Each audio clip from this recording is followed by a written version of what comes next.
The bar at the Beirut International Hotel stayed open past midnight most nights in 1977. It was that kind of city. Civil war running in the background like a generator nobody could switch off, and yet the hotel stayed lit, the drinks kept coming, and men who had serious reasons to be careful about who they sat next to still sat next to strangers. One man at the bar that night had been in Beirut for 3 years. He had a name that was not his name. He had a history that had been built for him by people in an office in Tel Aviv. He had a profession, a personality, a past, all of it constructed, all of it solid enough to withstand the kind of casual scrutiny that a city full of people who were also not entirely who they claimed to be would apply to a new face. What he had not been constructed with was a contingency for friendship. Not this kind. Not the kind where the other man trusted him. He sits at the bar and nurses a drink. He is waiting for a friend, and that word, that specific word, is the weight he cannot put down. Because in 3 years of operating in one of the most dangerous cities in the world, under a false identity, in proximity to one of the most protected men on the planet, this is the complication that nobody in Tel Aviv had fully priced in. The friend is also the target. And the target is still alive. Before we go further, here's something for you, as you cannot get enough of stories like these. We put together a limited edition ebook, a collection of real operations where intelligence sent one person deep into the life of someone they were ordered to destroy. The friendships, the betrayals, the years spent living as somebody else, and what it cost the ones who came back. These are the cases that never reached the headlines. If this is the world you cannot look away from, this book is where it lives. Scan the QR code on the screen to grab your copy, or click the link in the description. Then stay with us, because this story is just getting started. The story of what led this man to that bar, and what he had been ordered to do, and what doing it actually cost, begins not in Beirut but in Munich. September 5th, 1972. The Olympic Games. The world watching. 11 Israeli athletes taken hostage by a Palestinian militant group called Black September in the early hours of the morning. By the following day, all 11 were dead. The operations planner was 31 years old. He was the son of a celebrated Arab military commander killed in 1948, which gave him a name that carried weight in Palestinian political circles before he had done anything to earn it himself. He was also, by all accounts, someone who understood power aesthetically. He wore good clothes, moved in luxury hotels, held meetings in restaurants where the lighting was soft and the exits were multiple. His name was Ali Hassan Salame. He was known to the people who admired him as the Red Prince. To the Mossad, he was simply the man who had to die. The agency had been trying to reach him for 2 years by the time this story properly begins. They had tried conventional surveillance. They had tried asset networks. They had tried building intelligence pictures from the outside in, mapping his movements, identifying patterns, looking for the opening that every protected man eventually creates. None of it was working. Then, in 1973, a Mossad team operating in Lillehammer, Norway, made a mistake that compounded everything. They had been tracking a man they believed was Salame. They shot him 11 times outside a cinema. He was a Moroccan-born waiter named Ahmed Bouchiki. He was 24 years old. His wife was 6 months pregnant and standing beside him when he died. 5 Mossad officers were arrested by Norwegian police. Salame, somewhere in Beirut, was alive and now aware that the Mossad was hunting him with imperfect information. He had always been careful. After Lillehammer, he became something else. A man who had seen what the agency's best available method looked like, found it wanting, and adjusted his security accordingly. He was now essentially unreachable by conventional means. The decision to send one man into Beirut alone, without a support team, without an extraction infrastructure, without a second asset as a backup, was not made lightly. It was made because nothing else had a credible path to succeeding. The logic was specific. Salame could not be reached from the outside, because his outer perimeter was too well managed. But the outer perimeter was not the whole of his life. He existed inside it as a human being, someone who used a gym, who had favorite restaurants, who moved through Beirut's layered social world with the ease of a man who had grown up understanding that certain kinds of visibility are their own protection. To reach him, the Mossad would need someone already inside that world. Not an asset. Not a recruited source. Not a man with a camera and a surveillance schedule. Someone who could be present without registering as surveillance. The man chosen for this, known today only as Agent D, had spent years developing the specific skill set this required. He could inhabit a cover identity not as a performance, but as a lived reality. He could sustain human relationships under conditions that would collapse a lesser operative. He had the particular gift, rare in intelligence work, of making people feel genuinely comfortable in his presence. He was given a new name, a new past, a profession compatible with Beirut's international business community, and one instruction that his handlers considered non-negotiable: do not make contact with the target. The reasoning was sound.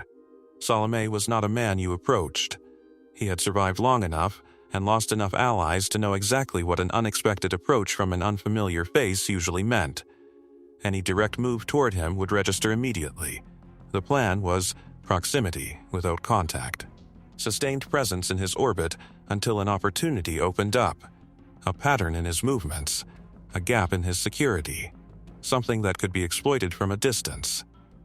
Agent D arrived in Beirut. He established his cover. He moved into the hotel. He began the slow work of becoming a fixture in a city where being unremarkable was its own form of armor. And then, one morning in the gym, Ali Hassan Salame walked in. What happened at that first meeting is not a story of seduction or calculated approach. Salame initiated the conversation. Two men, same equipment, same hours, some shared reference to a European city they had both passed through. Easy talk. The kind that happens without design in a hotel gym at 7 in the morning when both men have arrived too early and the waits are cold. Salame was a man who trusted his instincts about people. Those instincts had kept him alive through years of being hunted. He was not careless, he was not credulous, he was, by the testimony of almost everyone who encountered him, an exceptionally sharp reader of the people around him. He liked Agent D. Agent D reported the contact to Tel Aviv that evening.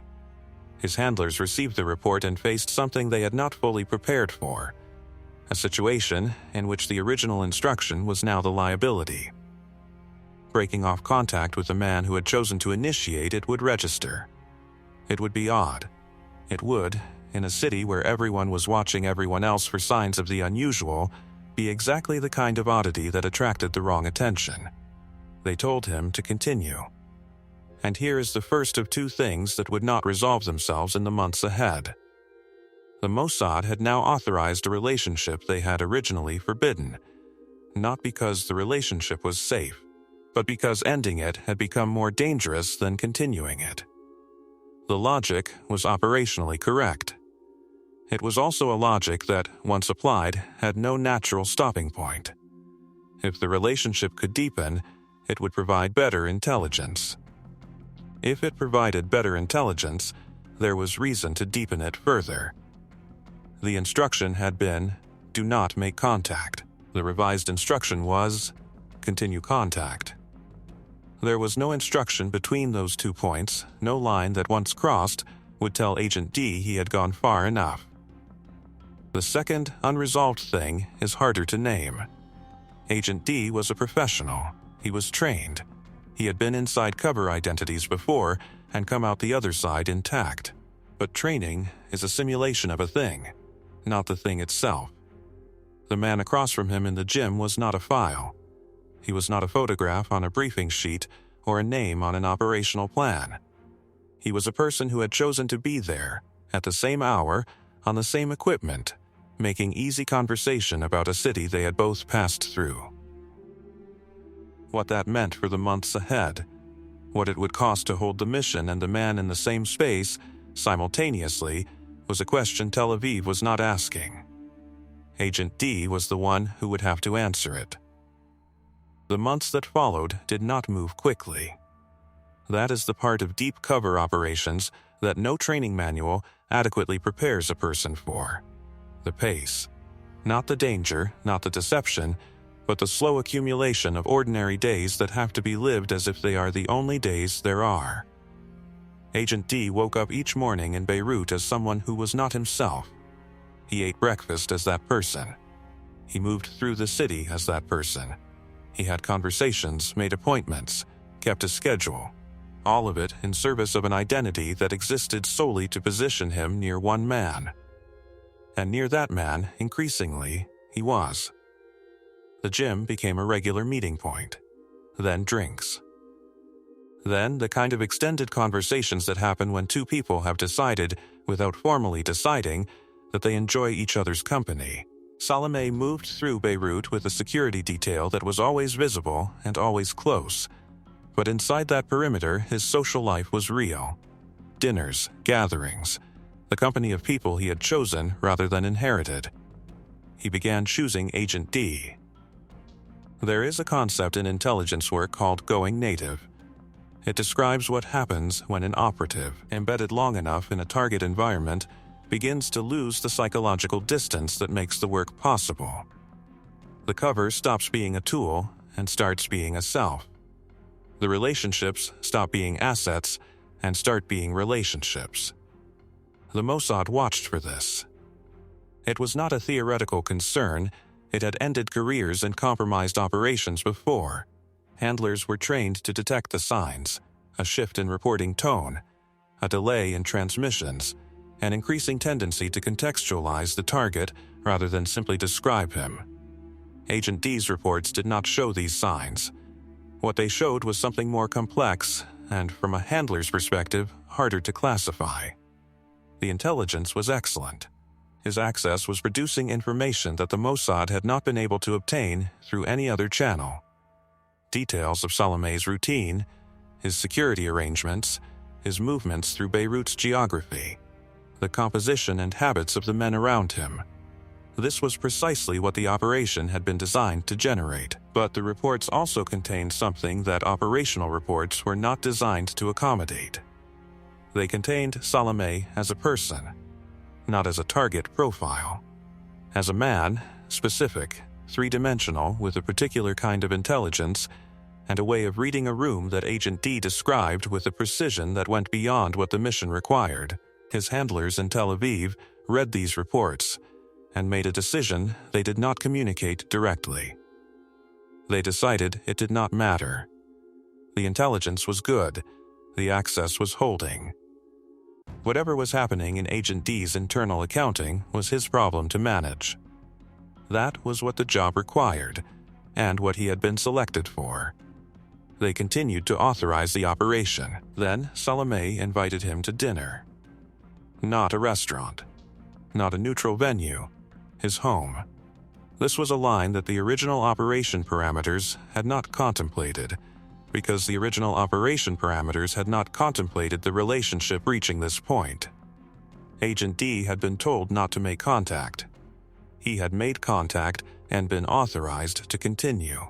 He had been given no further instruction about where continuation was supposed to stop.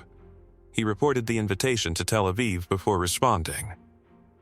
The conversation that followed between Agent D and his handling team was, by the accounts that have since emerged, not straightforward. There were people in the chain who wanted him to find a way to decline. A dinner at Salame's home was a different category of access from a gym conversation or drinks at a hotel bar. It created an intimacy that changed the nature of the relationship. It changed what Salame believed he was offering, and therefore what the operation was taking from him. There was also a practical argument for declining. The more deeply Agent D embedded himself in Salame's personal world, the harder it became to extract him cleanly when the operation moved to its next phase.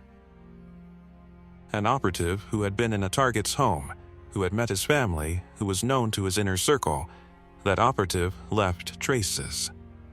Traces created exposure. Exposure created risk. The argument for accepting was simpler and, ultimately, heavier, refusing an invitation extended personally by a man who trusted you. In a city where everyone was permanently evaluating everyone else for signs of the unusual. Refusing it would end the operation immediately, and probably end Agent D's ability to function in Beirut at all. Tel Aviv authorized him to go. He went to dinner. The apartment was in a part of Beirut that Salame had chosen carefully. Accessible enough not to appear to be hiding, defensible enough to satisfy the men responsible for keeping him alive. The security detail was outside. Inside, the atmosphere was something Agent D had not expected and could not entirely account for afterward. It was domestic. Not in a diminished sense. Salame at home was still Salame. The same sharpness, the same quality of attention, the same capacity to make whoever he was talking to feel that the conversation was the only thing happening in the world. But there was also a version of him that only existed in that space, in that particular light, with that particular person beside him. His wife, Georgina Risk, was someone who understood rooms. She had been Miss Universe in 1971 and had spent years being looked at by large numbers of people simultaneously, which produces, in certain people, a very precise awareness of what a room actually contains versus what it appears to contain. She was warm. She was perceptive. She made Agent D feel, in some register he could not fully suppress, genuinely welcome. He sat at their table. He ate their food. He was shown the apartment, the layout of the rooms, where things were, the small geography of two people's shared life. Every detail he was shown, he transmitted to Tel Aviv when he returned to his hotel. The reports that came back from that dinner changed the nature of the operation. Not because of what Agent D wrote, but because of what Tel Aviv now understood was possible. The intelligence picture they had been building from the outside in for 2 years had a quality that all externally assembled pictures share. It was approximate. It described the contours of a life without capturing its interior. The gap between those two things, between the perimeter and the person, was where operations failed. What Agent D had now provided was the interior. And what the interior made possible was a different kind of planning. Tel Aviv began conversations that Agent D was not part of. Assessments were updated. Operational timelines were revised. People whose names and roles have never been made public began working on a phase of the operation that Agent D had not yet been formally told about. He was not told because it was not yet necessary for him to know. He almost certainly understood that it was coming. Here is where the assumption from the beginning of this story has to be examined. The assumption was this: Agent D was a professional executing a mission. The relationship with Salame was a tool, something he was using, something he controlled, something that existed in service of an objective and would end when the objective was reached. That assumption is not entirely wrong.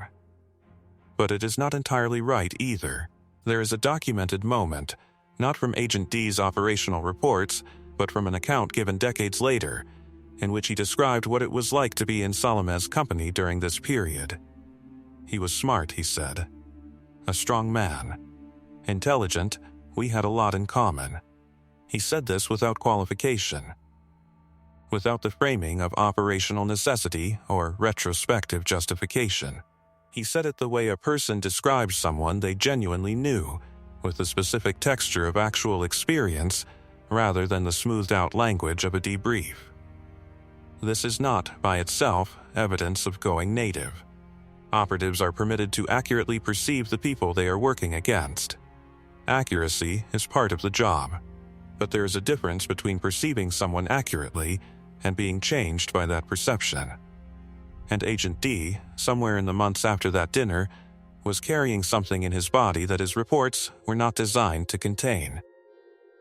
The question of whether he raised any of this with his handlers, whether there was a conversation at any point in which he indicated that the operation had become something other than what he had been prepared for, that question does not have a clean answer in the available record. What the record does contain is this. At a certain point, Agent D was told that the operation would be moving to its next phase. He was told what that meant. He was told that his role going forward would change, that others would be brought in, that what had been built through years of proximity was now going to be used in a way that could not be reversed. He did not ask to be removed from the operation. He continued.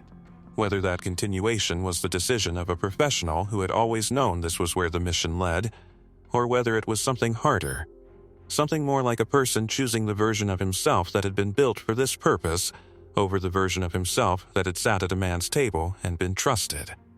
The record cannot say. What it can say is that the operation was still running, that Salame was still alive, that Agent D was still in Beirut, and that somewhere in Tel Aviv, people who had never been to that dinner were completing a plan built on everything he had brought back from it.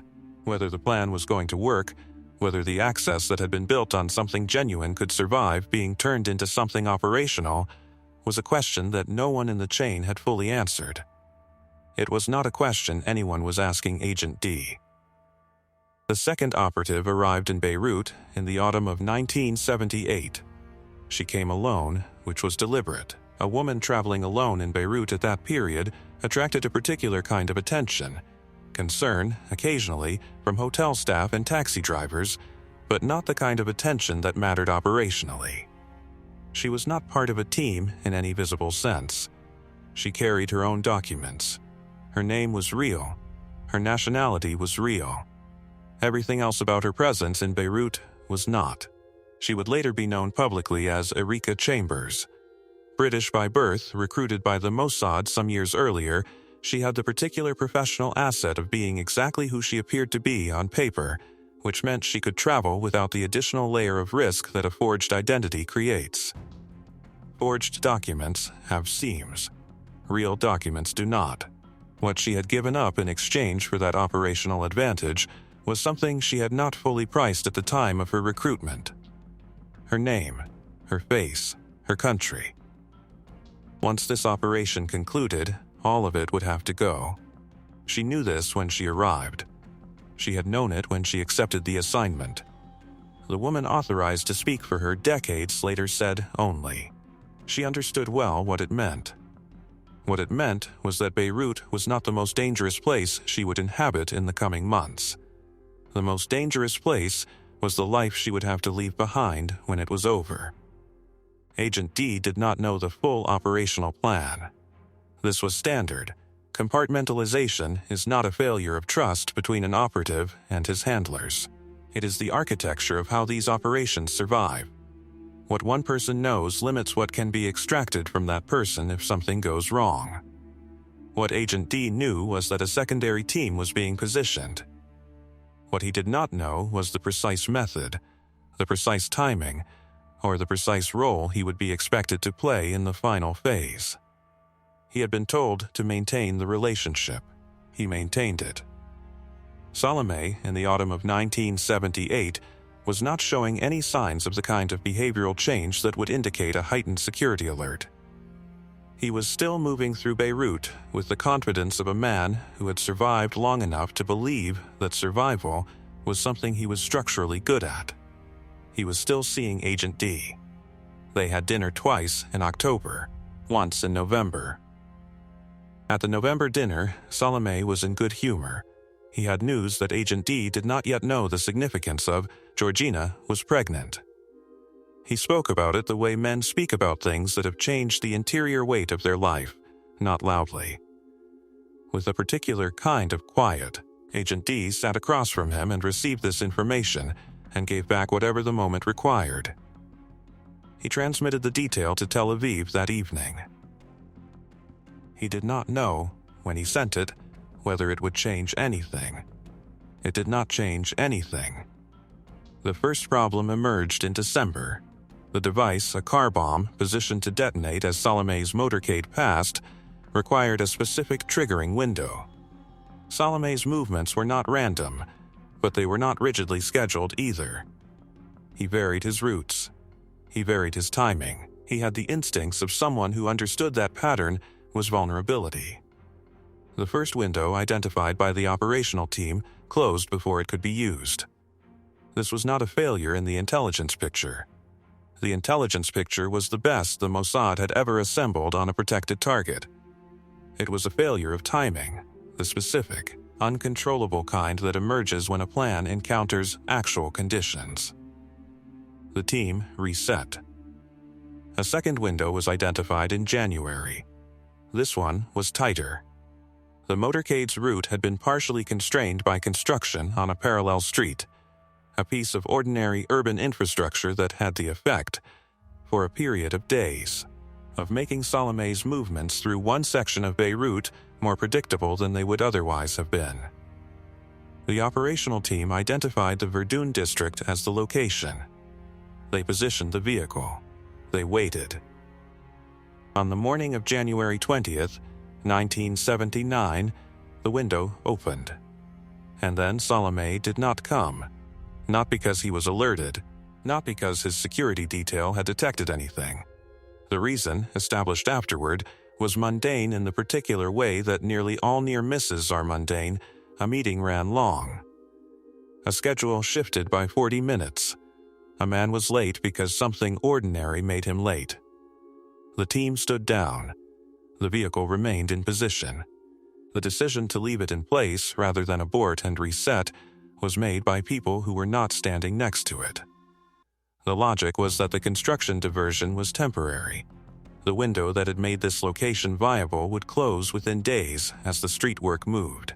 If they extracted the device and reset, they might not find an equivalent position before the construction was complete and Salame's routes became variable again. They left it. There was a woman in an apartment with a view of the street. This was Erika Chambers' role in the final phase, not the device itself, but the trigger. She would observe the motorcade, confirm the target's presence, and activate the detonation. She had been in position since the morning of the 20th. She remained in position through the 21st. The instructions she had been given were precise, and the conditions she was waiting for were specific. The motorcade, the correct vehicle configuration, the confirmation that Salame was inside. She was not given instructions for the third category of people on the street, not because her handlers had not thought about it, but because that category, the people with no connection to any of this who happened to be in the Verdun district on a weekday morning, was not a variable the operation could control for. It was a variable the operation had decided to absorb. On January 22nd, the motorcade moved through the Verdun district. Erika Chambers observed the approach from the apartment window. The confirmation she needed came. She activated the device. The car bomb detonated as the motorcade passed. Ali Hassan Salame died at the scene. 4 of his bodyguards died at the scene. A British woman, passing on the street with no connection to Salame or to any intelligence service or to any aspect of this operation, died at the scene. 3 other people on the street, also with no connection to any of this, were killed by the force of the detonation. The operational report would later classify the mission as a success. The assumption that had been running beneath the entire operation, the assumption that Agent D had built his cover on, that his handlers had built their planning on, that the entire architecture of the preceding years depended on, was that the relationship was a tool. Tools do not have weight after they are put down. A tool used for its purpose is finished. It returns to the shelf. The person who used it moves to the next task without carrying the tool's history in their body. What Agent D was carrying, in the hours and days after January 22nd, was not described in any operational debrief. What is recorded, in an account given decades later, long after the events could not be changed, is the way he spoke about Salame, not about the operation, about the man. He was smart, a strong man, a man's man. He said this without the grammar of regret and without the grammar of justification. He said it the way a person describes someone they knew, past tense, specific, weighted with the particular texture of actual experience. And then, in the same breath, he killed 11 athletes in Munich before the entire world. He deserved to die. Both of those statements were true. The space between them, the space where a man has to hold 2 incompatible things and keep functioning, is not a space that intelligence training addresses. It is not a space that operational debriefs are designed to enter. It is the space Agent D had been living in since the November dinner, since the moment Salame told him about the pregnancy across a table, and he listened and gave back whatever the moment required, and then went home and transmitted the detail to the people who were completing a plan he had not been told the final shape of. The false release that the operation had seemed to offer, the idea that success would settle something, would close the file on what had been built and then used, did not materialize. Files close. The other thing does not. Erica Chambers left Beirut immediately. Agent D left sometime after. The street in the Verdun district was cleaned. The construction on the parallel road was eventually completed, and traffic returned to its normal patterns, and the gap in Salame's routes that had made the location viable closed as if it had never existed. What remained was not a question of whether the operation had worked. It had worked. The question that remained was not one the operation had been designed to answer. The official Mossad assessment of the Verdun operation was completed within days. It described the mission as a success. The target had been eliminated. The intelligence picture that Agent D had assembled over years had been operationally validated. The agency had demonstrated, to itself and to the small circle of people inside the Israeli government who were read into these matters, that a protected target, a man who had survived multiple attempts and who had adjusted his security after each one, could be reached through sustained human penetration. The assessment did not include the names of the 4 people who died on the street. It included their existence as a number in a category, but not their names, not their families, not the particular texture of what January 22nd had cost them and the people who waited for them to come home. This is not unusual. This is how operational assessments work. What is worth noting is that the assessment's silence on those details was not accidental. It was structural. The framework within which the assessment was written had no column for that category of cost.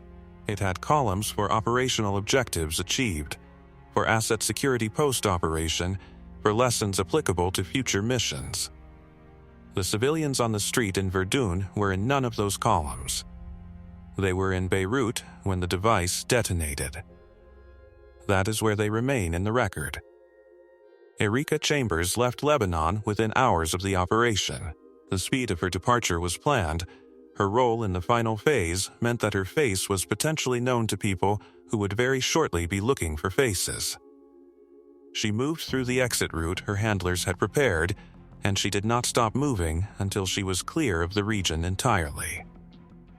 What she arrived at was not safety in any recognizable sense. Her name, her real name, the one she had been born with, the one attached to the country she came from and the family she had grown up inside, was now a liability. The operation had used her real identity as an asset. Real documents, real nationality, real name. The asset had been consumed by the operation. She could not return to England. She could not contact her family through any channel that could be traced back to her. The person who had existed before the Mossad recruited her had to be set aside, not as a temporary measure, not as a cover that could eventually be shed, but permanently. She adopted a new identity. She built a new life in a location that has never been publicly identified. She has not been named since. A woman authorized to speak on her behalf said only this: she understood well what it meant. The Mossad classified her outcome as an accepted operational cost. She had known the terms. She had agreed to them. This is true. It is also a way of describing a harm by referencing the consent that preceded it, which is not the same as the harm not existing. Georgina Risk gave birth to Salame's second son in the months following January 22nd. The child was born into a family that was now a different shape than it had been. Salame's first son from an earlier relationship was still young. Georgina raised both children in the years that followed, in a Beirut that was itself fracturing further. The civil war that had been running in the background of this entire story was moving toward its worst years, and the city that had sustained the particular social world this operation had been built inside was becoming something else. The man who had sat at Salame's table, who had met Georgina, who had been welcomed into the apartment, who had been trusted in the way that Salame trusted almost no one, was gone from Beirut by then. He left no forwarding address. He left no explanation. He simply ceased to be present, which is what operatives do when the operation ends and the cover becomes a liability. From Georgina Risk's perspective, a man she had met and been gracious to had disappeared. This was Beirut in the 1970s. People disappeared. She did not know why this one had. She still does not. The strategic question, whether the killing of Salame produced the outcomes it was designed to produce, is one that intelligence assessments are structurally poorly positioned to answer. Assessments measure what they were built to measure. The Mossad measured whether Salame was eliminated. He was. Mission complete. What was not measured, what the operational framework had no mechanism to measure, was whether Black September's capacity was meaningfully reduced by his death. Whether the cycle of operations and reprisals that had been running since Munich was shortened or altered. Whether the cost of the method, applied at scale across the following decades, produced a net outcome that justified the individual instances. Black September continued to exist after Salame's death. The organization was not structurally dependent on a single person in the way that the Mossad's targeting logic implicitly assumed. The Palestinian political landscape did not simplify. If anything, the removal of Salame, who had, alongside his operational role, maintained a complex back-channel relationship with the CIA. A relationship the Americans had valued precisely because of his position inside the PLO's inner circle, created a vacuum that filled with people the Americans knew less well and trusted less. The CIA had been quietly furious about the operation for this reason.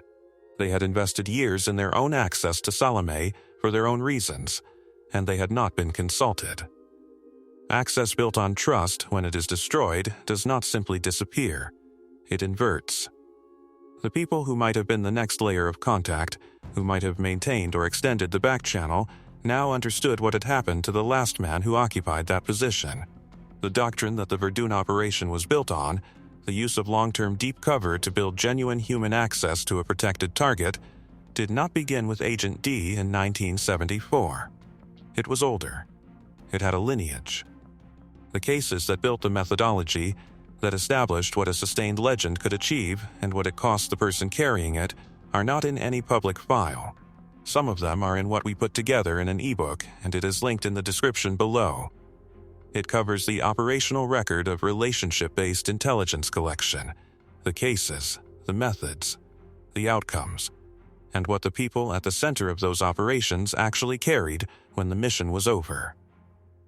If that part of this story is the part you want to follow further, the link is there. There is something that Agent D said when he was asked decades later about the operation. Not about the outcome, about Salame. He can be the nicest man in the world. So what? That sentence has a philosophy inside it. The philosophy is, personal quality does not confer protection. A man can be intelligent, warm, worth knowing, and still be correctly identified as someone who needs to die. These two things can coexist. The work requires holding them simultaneously and not allowing one to dissolve the other. That is the doctrine. What the doctrine does not address is what it costs a person to hold two incompatible things in the same body for years without resolution. Agent D held them. He carried out the mission. He gave back whatever each moment required across years of dinners and gym sessions and evenings at a bar nursing a drink he did not want. Whether that made him a professional or something that does not have a clean name is a question the operational record was never asked to answer. The record closes. The file closes. The weight is not in the file. If you watch this far, what do you think the operation actually cost? Not the target. Not the state. The people closest to it. Tell us below.